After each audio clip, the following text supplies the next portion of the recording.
Eh bien, salut tout le monde, c'est Oculus et compagnie, on espère que vous allez bien. Aujourd'hui, nouvelle vidéo, donc vidéo de divers achats effectués en bourse, en vide-grenier, mais également via des revendeurs que l'on connaît.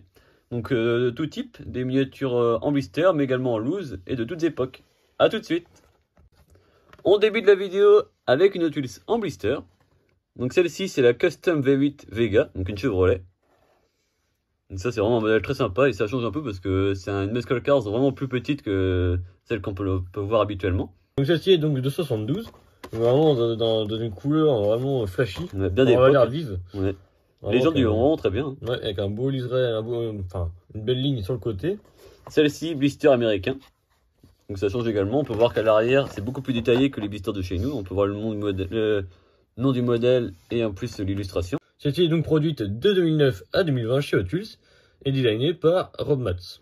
Elle est sortie sous 18 variantes. En ce qui concerne donc la première, donc c'est celle-ci, Légende 5SP comme on peut le voir, et Made in Malaisie. Elle est sortie en turquoise, en rouge et également en jaune. Toutes les trois first édition avec les mêmes jantes et les mêmes typographies. Concernant le modèle réel, elle est sortie de 70 à 1974. Elle sera donc succédée ensuite par la Chevrolet Monza, qui sera vraiment comme plus moderne, on va dire. Dans sa conception, également dans son design, etc. La Chevrolet Mega est sortie dès 72 et le prototype avait un moteur V8. Et donc c'est pour ça que celle-ci s'appelle Chevrolet V8 Vega. Alors qu'en fait ensuite elle n'avait pas de moteur V8 en version de production. Elle existe également en coupé, en break, et chose assez surprenante, en utilitaire également. Le moteur vraiment de série à l'époque, c'était un moteur 4 cylindres classique en ligne. Voilà. Donc pas le V8 du concept qu'on peut voir en photo, qui était vraiment très joli. On poursuit chez Oculus avec cette fois-ci un Camroubel. Donc ça c'est moins joli que la Chevrolet Vega, mais c'est assez particulier dans le style. Et là on peut voir que c'est un blister plus ancien. Donc c'est le Eco One. Donc celui est vraiment très spécial quand même. Ouais, vraiment... Les roues, la couleur. Beaucoup de plastique. Ouais. Donc celui-ci est donc produit chez Oculus de 92 à 2001, qui fera donc au total 12 variantes, donc c'est plutôt pas mal en 10 ans. On peut voir que celui-ci doit être fonctionnel, hein. La partie ici doit arriver devant et en fait c'est comme le vrai camion, en fait il récupère les détritus, il les ramène à l'arrière dans la benne. Le premier modèle, donc sorti en 1992, avait les jantes BW, fabriquées en Malaisie. En ce qui concerne donc le nôtre, sorti en 98 cette fois-ci, avec des jantes SB, alors c'est vraiment les jantes très particulières, très spécial, c'est vraiment pas ce qu'on préfère. 3 branches, très tuning. Ouais. Et donc fabriqué également en Malaisie. Celui-ci a le châssis en plastique, voilà, donc assez simple. Autrement, si on regarde l'arrière du blister, on peut retrouver vraiment toutes les mentions légales, etc., le code barre. Voilà donc pour un blister US classique. On passe maintenant à un modèle en loose, et donc cette fois-ci c'est une anglaise et non une américaine. C'est une magnifique Rover SD 3500. 3500, c'est en effet le modèle qu'on peut voir ici parce qu'en fait elle était équipée en version échelle 1 évidemment de différents modèles en moteur, donc essence et diesel. On retrouvait des moteurs 4 cylindres, 6 cylindres et également le V8. Et donc celle-ci en fait c'est le V8 3,5 litres. Donc voilà pourquoi le nom 3500. A savoir que ce modèle-ci à échelle 1 a été donc élu voiture de l'année en 77. Donc c'est quand même plutôt sympa, et puis c'est un vrai titre à l'époque qui vraiment... Ça avait vraiment de la valeur comparé à maintenant où c'est un peu plus marketing éclectique qu'autre chose, mais à l'époque c'était vraiment une valeur ajoutée on va dire au véhicule. Donc elle est sortie chez Matchbox de 1982 à 1986. En ce qui concerne donc la nôtre, elle est de 82 et made in Manningham du coup. Celle-ci a une particularité, c'est qu'elle a le toit qui est ouvrant, donc ça c'est assez intéressant. Elle est vraiment en très bon état, franchement celle-ci. Le crochet encore présent à l'arrière, une très belle couleur en plus. C'est vrai, et puis par exemple pas un peu au niveau de la peinture. Châssis plastique, donc elle est assez légère. Les deux versions qui vont lui succéder, c'est tout d'abord une version également fabriquée en Angleterre, version police, donc de 83 à 85. Et ensuite en Macao, en version police également. Ouais, donc décoration différente, et en plus là, la production était transférée. En ce qui concerne le modèle à échelle 1, donc il sera produit de 76 à 86. Donc c'est quand même une durée de vie de 10 ans. Là, ce qui est vraiment très long, par rapport à aujourd'hui, ça a évolué moins rapidement, on va dire. Elle remplacera la Rover P6 et sera remplacée par la série 800, donc vraiment rien à voir. Voilà, donc c'est vraiment des designs différents. En ce qui concerne du coup le modèle, le V8, c'était donc soit associé à 2 carburateurs ou à injection, qui propulsait du coup 157 chevaux à carbu et 193 en injection. Donc ce dernier servit de base à une version compétition qui écuma les circuits partout en Europe durant les années 80, et notamment 2 titres de champion de France de Super Tourisme en 82, donc piloté par René Metsch, et 1986, piloté par Jean-Louis Schlesser. Donc pour voir des photos, c'est vraiment très sympa de voir une berline 4 portes comme ça en version Super Tourisme. A noter également qu'elle a fait quelques apparitions en rallye au nom du pilote d'usine de l'époque, le belge Marc Duez. On va maintenant vous présenter des modèles CQ des années 60, avec tout d'abord une italienne, la Mistral, donc de chez Maserati. Ça c'est vraiment des miniatures assez anciennes, hein, donc là on remonte dans le temps. C'est vraiment très sympa et de qualité. Elle sera donc produite à échelle 1 de 63 à 70, avec le fameux 6 cylindres en ligne. Et donc malheureusement il n'y aura pas eu beaucoup d'exemplaires, seulement 968. À savoir qu'il y a eu différentes versions. Là on est face à une version qui est assez ancienne, puisque après sont apparues les roues plus type laser, les plus fines en plastique et moins détaillées on va dire. Elles équipaient toutes les CQ, donc c'était une version plus récente, on vous met quelques photos. Et celle-ci vraiment est très ancienne, dans les années 60, on peut voir que les détails sont vraiment tous présents. Avec les feux rapportés, que ce soit à l'avant comme à l'arrière. Les portes qui sont ouvrantes également. Le pare-brise est vraiment en bon état en plus, donc ça c'est vraiment très joli, hein, des miniatures vraiment de collection. On met des photos de ceux qui l'ont avec la boîte, donc ça c'est vraiment un élément encore très intéressant. Nous on l'a trouvé ça en boîte dans un lot, mais on est vraiment content parce que c'est des moules que nous ne connaissions pas. Donc vraiment très sympa. Dans la suite des CQ, on a également pu récupérer cette magnifique Ferrari 275 GTB. Donc ça c'est vraiment encore une fois un moule mythique. En plus comme ça en CQ on peut voir qu'elle fait vraiment assez longue hein, en vidéo comme ça, mais c'est vrai qu'en plus par rapport à deux miniatures elle est vraiment assez grande au niveau échelle. Une couleur comme ça qui est vraiment très bien, elle est vraiment en excellent état. Vraiment c'est très plaisant de la voir parce que c'est assez rare en mine de rien. Ouais bah ça c'est vraiment un modèle qu'on n'avait pas du tout. Hein. On peut voir les magnifiques roues comme ça qui étaient vraiment bien détaillées pour l'époque.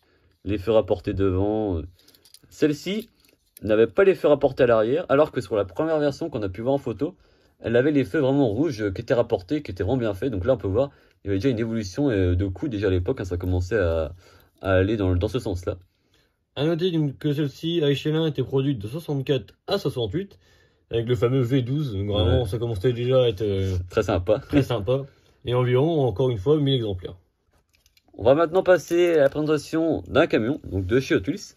Donc ça c'est un camion qui est assez particulier puisque nous n'avions pas encore dans la collection. Et ça change de pouvoir présenter ça également. Celui-ci on va dire vraiment dans son jus. Ouais donc ça passe encore hein, au niveau de l'état, mais c'est vrai que là c'est moins propre que les autres. On va dire que les couleurs sont assez spéciales également. Ouais, mais... du flaming voilà. Assez corse on va dire. Donc avec notamment les sponsors sur les côtés ainsi que le numéro. Les jantes BW que l'on connaît bien. Celui-ci a le châssis en plastique. Donc pour le nom c'est le Long Shot.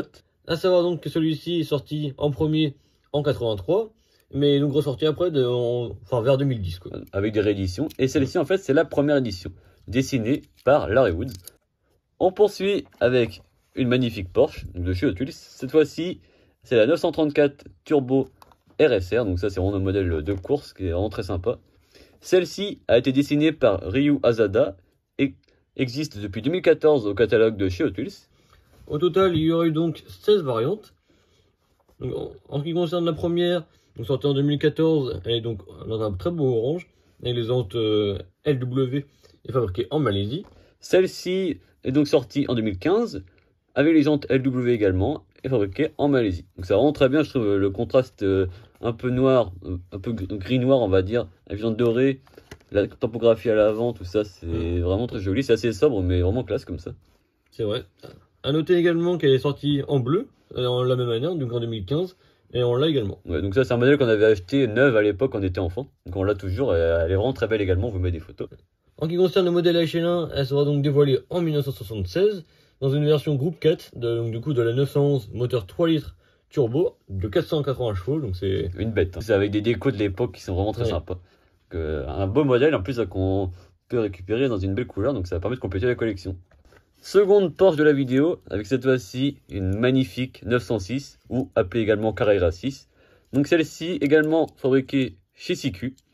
Vraiment, pour moi c'est vraiment, je pense que c'est le plus beau modèle de la vidéo. Ouais, vraiment une belle la pureté, c'est vraiment magnifique. Plus en excellent état celle-ci. Puisque le alu comme ça, à lui brosser, c'est vraiment magnifique. Elle a encore son autocollant à l'avant, vraiment pas abîmé. À l'arrière, on peut apercevoir le moteur, donc ça c'est vraiment des beaux détails de l'époque. Celle-ci est également sortie dans les années 60. Les dernières avaient également des roues laser en plastique, qui étaient celles des années 70, donc elle a une assez longue carrière également. On peut voir, il n'y a vraiment pas plus de détails, hein. C'est vraiment un jouet très simpliste, mais vraiment très élégant et très joli. Ça, c'est un moule qu'on n'avait pas en plus dans la collection. À noter les beaux détails aussi à l'avant, qui sont vraiment très sympas. On peut voir vraiment des espèces de grilles sur les côtés. C'est vraiment surprenant. Ouais. C'est vraiment magnifique. Vraiment les formes, la courbe. Châssis en métal, à l'arrière les tout petits feux. Très très belle. Donc vraiment là, une belle pièce qui rentre dans la collection. Et tout ça acheté dans le lot des SICU, là, c'est vraiment un très beau lot. On termine la vidéo avec deux véhicules, on va dire plutôt américaines. Mais à voir. Avec des origines plutôt françaises. Donc la Lecar rouge et la Lecar noire. Donc ça, c'est vraiment un moule assez particulier chez Otus. On avait d'ailleurs fait une vidéo très longue à ce sujet-là, qui était sortie il y a quelques années, où on expliquait l'histoire du moule, les différentes péripéties qu'il y a eu autour des droits, notamment autour de la voiture, la Maruti 800, qui était en fait une voiture qui n'a rien à voir avec la Renault 5, qui avait été faite chez Otus sous le moule de la Renault 5, mais sous l'appellation Maruti 800 pour les vendre en Inde. Donc là, il y avait vraiment une histoire de procès, etc. C'était assez étonnant. Et donc celle-ci, c'est la version américaine de la Renault 5, donc la Renault Lecar. Donc celle-ci était dessinée donc, par l'indétrônable Darry Woods. Elle sera donc produite chez Otus de 83 à 87. On avait déjà la version rouge classique de la collection. Là, on récupère une version avec le bandeau Renault. Donc ça, c'est vraiment très sympa. Donc fabriqué en France également. Alors, faut vraiment pas faire attention aux détails parce qu'on peut voir que c'est assez grossi. Hein. Voilà, c'est assez enfantin, je trouve. Même on peut voir à l'arrière. Surtout l'arrière, en fait. Là, on voit même plus où est le coffre. Mais elles sont vraiment rigolotes et puis ça change également. La version noire. Donc celle-ci vraiment plus sobre, hein, avec l'intérieur de la même couleur, vous voyez, donc en beige comme ça va vraiment très bien. C'est vrai que c'est vraiment très sympa, c'est vraiment marrant de trouver ça parce que c'est pas commun. Ouais, et puis en plus, c'est à savoir qu'à l'époque, Otus a sorti ce moule-là uniquement dans la version Lecar, puisque celle-ci était commercialisée aux États-Unis et au Canada en version Lecar, et on parle pas du tout ici de Renault 5. Si vous faites donc 3 miniatures Renault Lecar dans la collection, on aimerait un jour trouver les versions bleues et versions vertes qui sont également fabriquées en France, qui sont très sympas. Et puis peut-être un jour trouver les versions indiennes. Donc là, ce sera des versions Maruti. Ce serait assez rigolo. Donc, voilà, pour pouvoir compléter la collection.